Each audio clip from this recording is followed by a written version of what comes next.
है AGT live 24/7। आप सब देख रहे हैं एजीटी लाइव 24/7। এই হচ্ছে AGT live 24/7। This is AGT live 24/7। অত্যন্ত গুরুত্বপূর্ণ ইস্যু, সেটা আপনারা জানেন। গত 11 তারিখে একটা সংবাদ সারা ত্রিপুরার মানুষকে আলোড়িত করেছে। সেটা হচ্ছে যে ত্রিপুরায় যে বিধানসভার যে আসন 60টি, এই আসন এর মধ্যে 20টি আসন এসটি রিজার্ভ, 10টি এসসি রিজার্ভ। 20-10 মিলে হয়ে গেল 30। 60টির মধ্যে 30 মানে 50% রিজার্ভ। ভারতের সংবিধানে রয়েছে 50%-এর বেশি আসন রিজার্ভ করা চলবে না, এবং আসন রিজার্ভ হয় জনসংখ্যানুপাতে, এটি সংবিধান। এই ক্ষেত্রে আমরা দেখলাম কি মথার সুপ্রিমো প্রদ্যুৎ বাবু দাবি করলেন যে বিধানসভার আসন অতিরিক্ত আরও তাদের জন্য, এসটিদের জন্য বরাদ্দ করতে হবে 5টা, মণিপুরীদের জন্য একটা মিলে 6টা। এই যে দাবি, এটা সম্পূর্ণ অযৌক্তিক, অবাস্তব, অসাংবিধানিক দাবি। এই দাবি নিয়ে তারা এখন আন্দোলন শুরু করেছে। আমরা অতীতে দেখেছি যে টিএনবি চুক্তি করার মুহূর্তে, করার সময় 3টে সিট প্রমোদনগর, শান্তিবাজার, চৈলাম বাঙালি মেজরিটি সিটকে এসটি রিজার্ভ করা হয়েছে এই চুক্তির শর্ত পূরণ করতে গিয়ে। তো এই করে 20টি আসন এখন রয়েছে এসটি রিজার্ভ।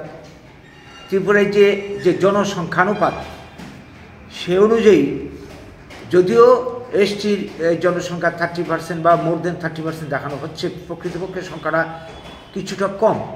কারণ আপনারা জানেন লস্কর সম্প্রদায় প্রায় 6%, ওরা একসময় এসটি ছিল, ওরা এখন এসটি নেই, কোর্টের রায়ে ওরা এখন জেনারেল অন্তর্ভুক্ত হয়েছে। যাই হোক, আমরা না হয় মেনে নিলাম 30%, এই হিসেবে তারা সর্বাধিক 20টি আসন পেতে পারে। কিন্তু এই জায়গাতে আরও 5টা মিল, আরও একটা মণিপুরি মিলে 6টা আসন যদি রিজার্ভ ওরা ছিনিয়ে নেয়, রিজার্ভ করে, বাঙালি আসন কমবে, জেনারেলদের আসন কমবে।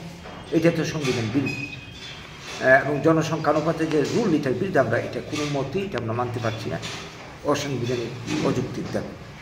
তো এই বিষয়টা আজকে আমরা রাজ্য সরকার এবং কেন্দ্রীয় সরকারের গোচরে আনতে চাইছি সাংবাদিক সম্মেলনের মাধ্যমে, আপনাদের মাধ্যমে। আমাদের আজকের দিনের দাবি যে সংরক্ষণ হবে জনসংখ্যানুপাতে, সুপ্রিম কোর্টের যে বিধি রয়েছে বা সংবিধানের যে বিধি রয়েছে সে অনুপাতে।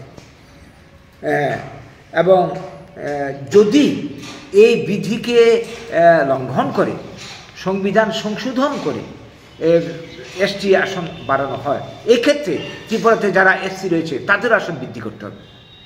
এবং সেই সঙ্গে যে কথাটা আজকের দিনে বলতে চাইছি, সেটা হচ্ছে ওবিসি ত্রিপুরায় যে প্রায় 40% লোক রয়েছে, গোটা দেশে বিভিন্ন জায়গাতে ওবিসিদের জন্য কিন্তু সংরক্ষণ চালু রয়েছে, শিক্ষার ক্ষেত্রে এবং কি বলবো চাকুরির ক্ষেত্রে। আমাদের রাজ্যে কিন্তু নেই। যুক্তি দেখানো হচ্ছে কি যে না, 50% অলরেডি কভার হয়ে রয়েছে, সেই জন্য এখানে রিজার্ভেশন দেওয়া হয়নি। তো ওবিসিদেরকে যদি দেওয়া না হয়, সংবিধান সংশোধন করে যদি এসটির জন্য চালু করা হয়, তাদের দাবিকে মান্যতা দিতে গিয়ে রাজনৈতিক স্বার্থে, এই ক্ষেত্রে ওবিসিকেও দিতে হবে, অবশ্যই দিতে হবে, এবং এসটি আসন বৃদ্ধি করতে হবে। 3 নম্বর দাবি আমাদের, এই যে দাবি উত্থাপন করতে, আপনারা দেখেছেন প্রদ্যুৎবাবু বলেছেন যে আমরা যে দাবিটা উত্থাপন করেছি সেটা এই যে গত লোকসভা নির্বাচন আগে ত্রিপাক্ষিক চুক্তি হয়েছিল কেন্দ্র, রাজ্য এবং মথার মধ্যে, এই ত্রিপাক্ষিক চুক্তির মধ্য নাকি এই কথাটা ছিল। অথচ আমরা কিন্তু আজ পর্যন্ত ত্রিপুরার মানুষ জানতে পারিনি ত্রিপাক্ষিক চুক্তির মধ্যে আদৌ কী কী বিষয় ছিল। সেই জন্য আমরা দাবি করছি, এটা আমাদের জানার অধিকার রয়েছে ত্রিপুরার যে মানুষের ত্রিপাক্ষিক চুক্তিতে, কারণ এই ত্রিপুরার যে মানুষের স্বার্থ সংশ্লিষ্ট বিষয়, অবিলম্বে এই চুক্তিকে প্রকাশ করতে হবে। সরকারের কাছে আমাদের এটা দাবি, রাজ্য সরকারের কাছে দাবি, কেন্দ্রীয় সরকারের কাছে দাবি।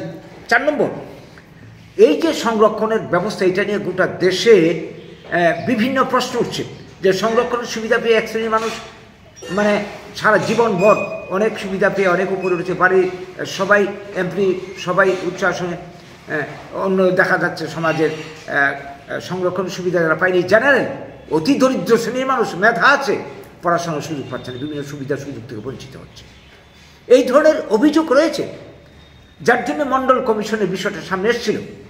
তো আমাদের দাবি এই ক্ষেত্রে যে এই বিষয়টা নিয়ে চর্চা হওয়া দরকার। অনেক দিন হয়ে গেছে, 10 বছরের জন্য সংরক্ষণ ছিল, চর্চা হওয়া দরকার।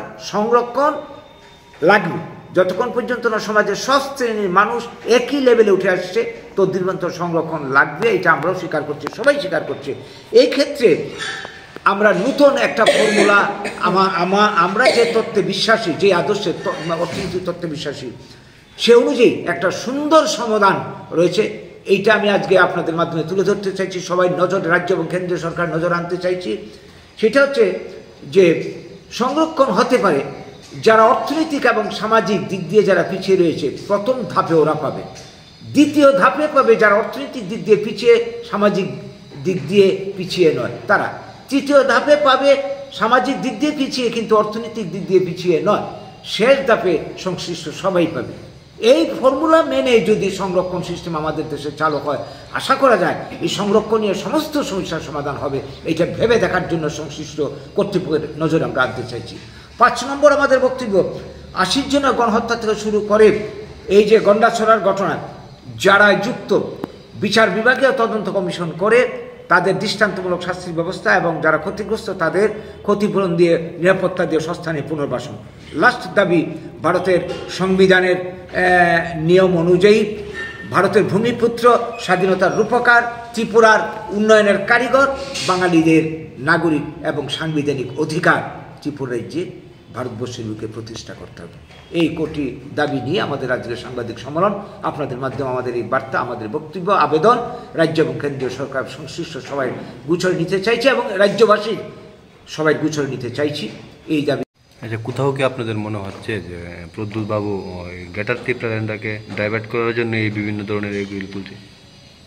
আজকে না কালকের দিনেও স্লোগান ওরা সংগঠিত করেছে, একটা জমায়েতে দাবি তুলেছে গ্রেটার ত্রিপুরায়।